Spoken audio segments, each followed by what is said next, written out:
भाई जो गुरु बचन पे डट गे, कट गे फंद 84 के। कहां से अपनी महिमा सुनवा रहा है, कहां से आपको जगा रहा है, आपको प्रेरित कर रहा है। बच्चों लोग अच्छा नहीं, इसमें तुम आंख मीच कर मत बैठो।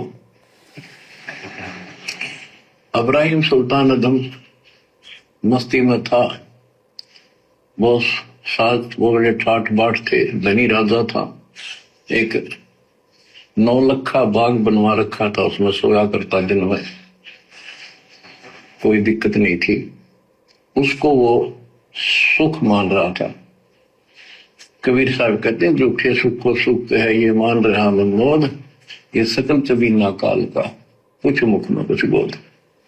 भाई और बहनों, शिक्षा ही शिक्षा है, शिक्षा ही शिक्षा।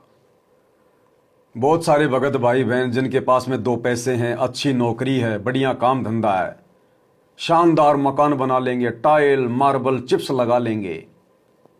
क्या टाइल मार्बल चिप्स के अलावा भगत रह नहीं सकता मकान में? वो तो एक डेकोरेशन हो गया, दिखावा हो गया, वो तो एक मान बढ़ाई हो गई। फिर उस मकान की दीवार पर कोई 20 प्रकार के गमले रखेंगे, किसी में तुलसी, किसी में कोई फूल वाला, किसी में कोई फूल, किसी में कोई पेड़, कोई पौधा। अरे क्या कह रहे हैं परमात्मा? 9 लखा बाग था, 9 लखा, जिसमें इब्राहिम सुल्तान दिन में सोया करता था।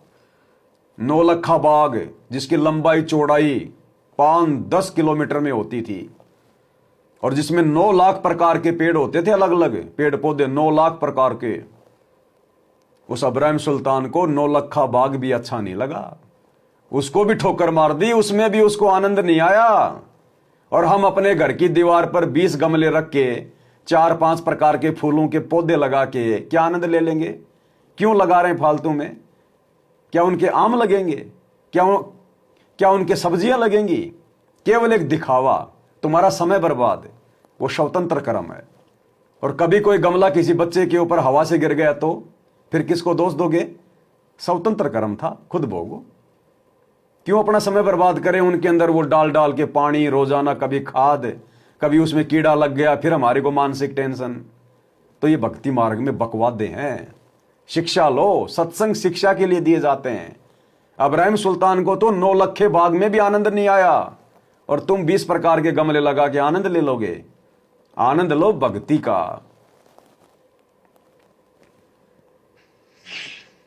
तो उस नरक से निकालना चाहा परमात्मा ने उसको, उनको पता था ये प्यारी आत्मा ये 4 दिन का की बकवाद है, 10 दिन की, 5, 10, 20 साल की, उसके बाद असल जन्म कष्ट पाओगी। इसलिए उसको उस नरक से निकालना चाहे। और हम धन्य मांगे भगवान ते, तुम इतना मांगे आपको, तो साईं इतना दीजिए जा मैं कुटुंब समावे, हम भी भूखे ना रहे, अतिथि ना भूखा जावे। गलती मत कर देना भाई और बहनों, हमने इतना भी नहीं मांगना है। ये तो परमात्मा हमें समझा रहे हैं भक्ति मार्ग पर आपने किस प्रकार से रहना है। अगर आपने कभी कभार इतना भी मांग लिया ना अपने गुरुजी से, तो भी हम फैल माने जाएंगे। अंतर्यामी है, आवश्यकता से पहले लाके रख देगा घर में, कारण चाहे कुछ भी बने, अगर भक्ति सही कर रहे हैं तो। रोजाना नित्य नियम में परमात्मा से मांगते ही तो हैं।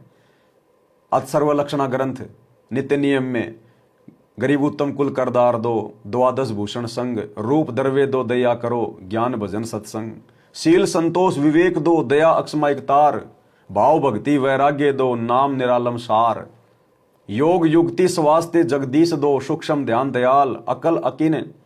ये मांगते तो हम गुरुदेव से रोजाना।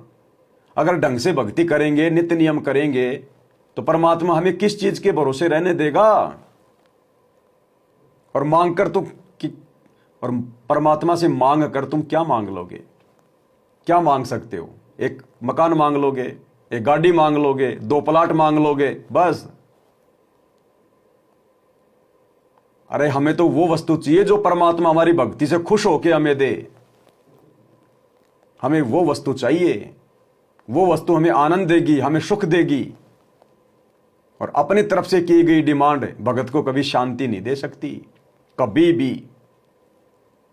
तो हमने तो इतना भी नहीं मांगना। इतना तो परमात्मा हमें बिना मांगे दे रहा है, फिर मांगेंगे क्या? क्या आज आपको 2 टाइम की रोटी नहीं मिल रही? अगर आपके घर पे कोई भगत भाई आ जाते हैं, कोई रिश्तेदार आ जाता है, तो क्या उनको सुलाने के लिए, उनको खिलाने के लिए आपके घर पे व्यवस्था नहीं है क्या? आप कहोगे है। तो यही तो बता रहे हैं गुरुदेव कि मैं भी भूखा ना रहूं, साधु ना भूखा जाए। फिर और क्या मांगोगे आप इससे ज्यादा? तो हमने तो ये गलती भी नहीं करनी, नहीं तो सतगुरु को मानुष समझा जाएगा। फिर इसमें सब कुछ मांग लिया। जहां कुटुंब समावा रिक्वायरमेंट ऑफ द फैमिली, परिवार की सब आवश्यकता है। वर्तमान में आपने गाड़ी भी चाहिए, छोटा मोटा मकान भी सुथरा चाहिए, और वही रोटी, 2 रोटी अच्छी चाहिए। ये सब कुछ देगा आपको, क्योंकि ये धनी है, सेठ है, सारी सृष्टि का मालिक है। तुम उस जगत सेठ कबीर परमात्मा के बच्चे हो। किसके बच्चे हैं हम? अपने सतगुरु के बच्चे हैं। सतगुरु कौन है? जगत सेठ कबीर परमात्मा। सेठों के सेठ, सावड़ सा सेठ, जगत सेठ। तो सेठ का बच्चा कभी अपने बाप से डिमांड करता है क्या? अरे बच्चे को जब आवश्यकता होती है, और जिसका पिता समर्थ है, धनी है, सेठ है, वो क्या उसे वस्तु लाके नहीं देता? उसके मांगने से पहले लाके दे देता है। और उसके तो घर में ऑलरेडी इतनी वस्तु होती है, उसको मांगने की जरूरत ही नहीं पड़ती। तो हमारा पिता तो जगत सेठ है, सावड़ सा सेठ है, सावरिया सेठ, जिसके मेले लगते हैं, जिसके मंदिर बने हुए हैं। अरे यही तो सतगुरु रामपाल जी भगवान है, वो सावरिया सेठ, सावड़ सा सेठ, जिसने द्वारिका में नरसिंह जी की हुंडी कैस की थी। ये है वो असली सावड़ सा सेठ, सांवरिया सेठ, जगत सेठ। पहचानने की जरूरत है। तो सेठ के बच्चे कभी मांगा नहीं करते।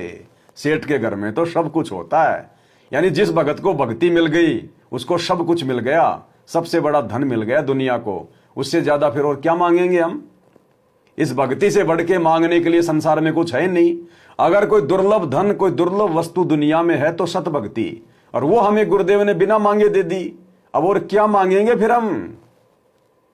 सोचने की बात है। यदि आप ठीक से चलोगे, माता पिता के अनुकूल चलोगे, तो क्या, जैसा भी कोई माँ बाप है बड़े बच्चों को बहुत सुख देना चाहते हैं, आपसे दुखी रहेंगे, तो परमात्मा उस प्यारी आत्मा को निकालने के लिए सतलोक से चलकर आए। उस प्यारी आत्मा को निकालने के लिए सतलोक से चल के आया परमात्मा। आज कहां से चल के आए? सतलोक से। गिरि परपटन व परलोक है जहां अदली सतगुरु सार, और भक्ति हेत से उतरे पाया हम दीदार। हम रोज नित्य नियम में सबसे पहले पढ़ते हैं ना, भक्ति हेत से उतरे पाया हम दीदार। हम आरती कर रहे हैं ना, हमने दीदार पाया ना। किसका? अपने गुरुदेव का। तो कहां से आए गुरुदेव? परपटन से, दूसरे लोक से। गिरि परपटन व परलोक जहां अदली सतगुरु सार, और भक्ति हेत से उतरे संत रामपाल जी के रूप में, और पाया हम दीदार। अगर हमने दीदार नहीं पाए तो फिर क्यों नित्य नियम कर रहे हैं? हमने दीदार कर लिए हमारी आंखों के सामने, इसलिए तो कह रहे हैं कि पाया हम दीदार। तो गुरुदेव कहां से चल के आए? सतलोक से। सतलोक से कौन आता है? कबीर भाई जो गुरु वचन पे डट गे, कट गे फंद 84 के, कट गे फंद 84 के, कट गे फंद 84 के। भाई जो गुरु वचन पे डट गे, कट गे फंद 84 के, कट गे फंद 84 के, कट गे फंद 84 के। भाई जो गुरु वचन पे डट गे,